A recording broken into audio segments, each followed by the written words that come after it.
A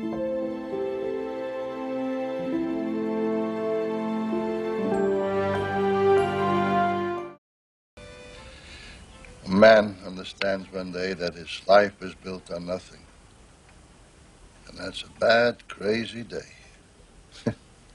I'm continuing my exploration of Alexander Payne films with a look at two men of age. At some point in their lives, men realize there is more behind them than in front of them, and they begin to try to find meaning in it all. About Schmidt is first on the list. It was released in 2002 and was Alexander Payne's third major film. It stars Jack Nicholson in a very un-Nicholson role. Time plays a big role in the life of Warren Schmidt. 40 years of putting his heart and soul into his work has him counting the seconds to the end of it. As an insurance actuary, Schmidt is all too aware of what's ahead and the limited amount of time he has. Yet he sits watching the seconds go by. A theme of this movie is that happiness and fulfillment don't come from a job, no matter how long you've been doing it. Where does it come from then? Can Schmidt find any of it now that he is retired? Schmidt has led a thankless life. The insurance company, Woodman, will go on ticking without him. His replacement doesn't need his advice. Schmidt's boxes and boxes of work are just strewn about in a warehouse, presumably to be soon destroyed. Schmidt gets a retirement party from the firm, but it's so blasé that it feels obligatory, more than one of gratitude for a lifetime of work. Schmidt walks away halfway through it, recognizing the lack of respect. They didn't even bother to spell retirement correctly.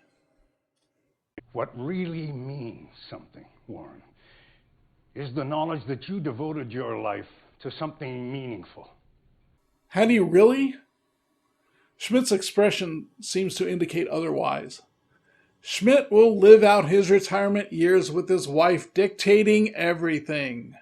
Warren is even required to go to the bathroom the way his wife demands. Helen Schmidt, played by June Squibb, appears to have been waiting for Warren's retirement so she can get on with the life she wants. On the road, in a giant recreational vehicle. No, that's my wife. She wouldn't have allowed it.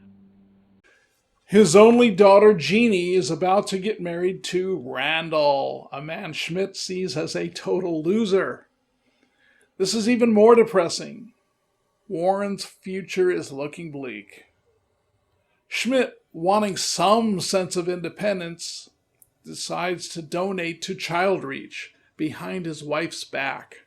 He writes letters to Indugu, the child he sponsors, without his wife's knowledge. And God damn it if they didn't replace me with some kid who, all right, so maybe he's got a little theory under his belt and can plug a few numbers into a computer.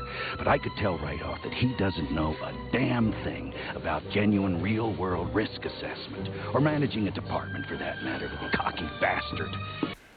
The letters to Indugu cleverly let us in on Schmidt's inner thoughts. Schmidt holds nothing back in these letters.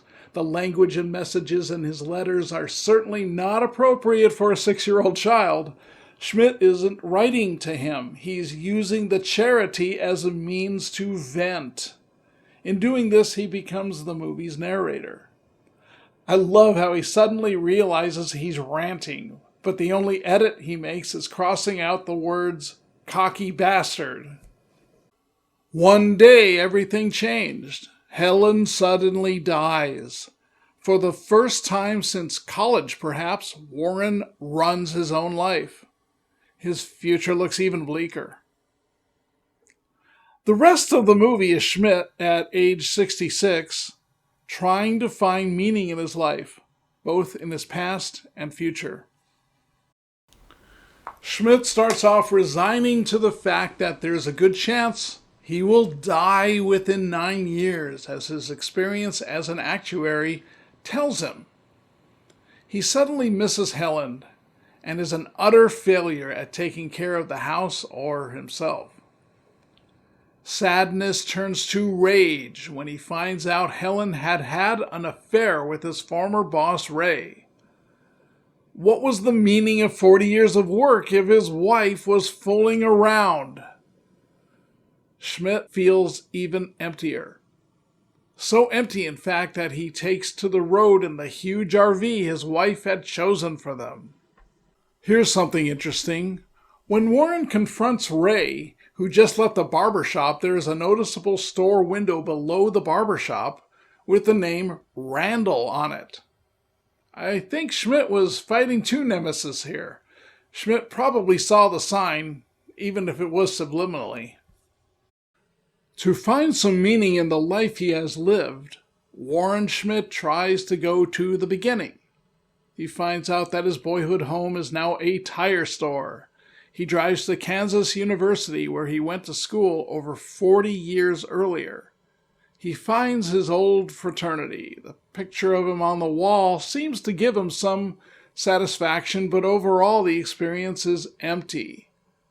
He vainly tries to chat with some of the students who just seem to regard him as a crazy old man. Warren is self-aware enough to realize he's not making any connections. It doesn't take very long for Schmidt to realize that exploring his past idea just isn't helping. Schmidt visits a museum, an arrowhead shop, and an antique store where he purchases Hummels. This is all rather random. He's trying new things to see if anything really interests him. Speaking of which, Schmidt unfortunately also tries something new with another man's wife in their RV. Wrong decision there. She and her husband were a nice couple, but they were boring. Ultimately, this phase of trying new things doesn't go well either. The bleak Nebraska landscape mirrors Schmidt's loneliness and futility. Then Schmidt tries reconciliation. His first attempt doesn't go right, as his message was too long for Ray's answering machine. I'm sorry, Helen. Can you forgive me? His laments on top of the RV at night to his wife and his ultimate plea for forgiveness seems to be answered when a meteor streaks across the starry sky. It's good enough as it inspires Schmidt to go in another direction. Schmidt becomes determined to break up his daughter's wedding. He's going to save his daughter from the nincompoop. In doing so, he'll have something to show for his life. For the first time, we see him focused. Schmidt must figure out how to do this.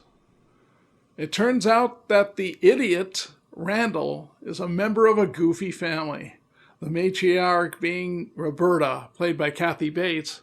You already know how famously they get along as friends, but did you know that their sex life is positively white hot? The main reason both my marriages failed was sexual. Is rather crude and loves to talk to Schmidt about stuff he has no interest in. She surrounds herself with the least interesting people one could imagine. To Schmidt, they are all way too low class for him, and the thought of being tied in with these people family-wise is horrifying. Unlike all the previous times, Warren does not resign himself to compromise. His determination gets stronger. Like all the previous times, he ultimately fails. Roberta, thank you for your generosity, for opening your home. Your talent in the kitchen is... Duncan, I haven't gotten to know you very well, but I could tell from our brief conversations that you are a very thoughtful young man. Schmidt's low point occurs when he's in front of everyone at the wedding reception and gives a completely disingenuous speech. If he had hoped the speech would help reconcile things with his daughter, it didn't. Schmidt returns home with his tail between his legs. On his way there, he oddly stops at the Pioneer Museum.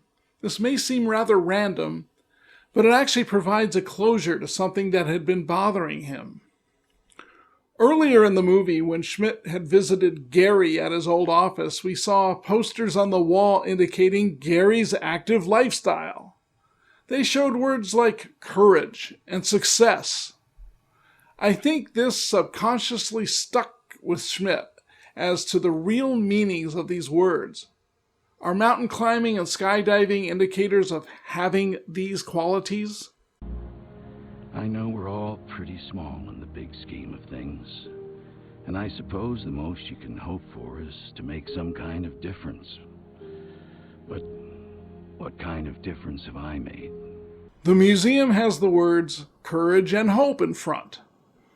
As Schmidt goes through the museum and understands the hardships the pioneers went through, the words are much more significant and meaningful here. I believe Schmidt got some satisfaction in that. To him, it's real evidence that Gary is just pretentious. In a 2-hour movie, it takes 1 hour and 59 depressing minutes before Schmidt finally finds meaning and significance in his life. Where does this happiness and fulfillment come from? Most of the time we never know, and it's often from something small and unexpected. It can make all the difference.